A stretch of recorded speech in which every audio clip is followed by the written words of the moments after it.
பட்டா என்றால் என்ன? பட்டா என்பது நிலத்தின் வரியை பெற வேண்டி நிலத்துடைய உரிமையாளர் பெயரில் வருவாய்த்துறையால் வழங்கப்படும் ஆவணமே பட்டா ஆகும். பட்டால என்னென்ன விவரங்கள் இருக்குன்னு பார்த்தீங்கன்னா, மாவட்டம், வட்டம், கிராமம், பட்டா எண், நிலத்துடைய உரிமையாளர் பெயர், நிலத்துடைய சர்வே நம்பர் மற்றும் உட்பிரிவு, நிலத்துடைய வகைப்பாடு, நிலத்துடைய அளவுகள் போன்ற விவரங்கள் இருக்கும். சிட்டா என்றால் என்ன? சிட்டா என்பது பல பட்டாக்களின் தொகுப்பு பதிவேடு தான் சிட்டான்னு சொல்லுவாங்க. இதுவும் வருவாய்த்துறையால் வழங்கப்படுற ஒரு ஆவணம் தான்.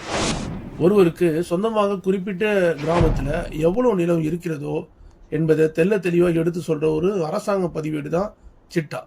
இதிலும் பட்டாவில் உள்ள அனைத்து விவரங்களும் உள்ளடங்கும். அடங்கல் என்றால் என்ன?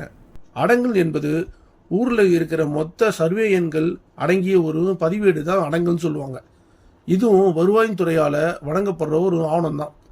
குறிப்பிட்ட சர்வே எண்ணுக்கு உரிய நிலம் யாருடையது என்பது போன்ற விவரங்களை ஈஸியாக நம்ம ஐடென்டிஃபை பண்ணுறது தான் இந்த அடங்கல்.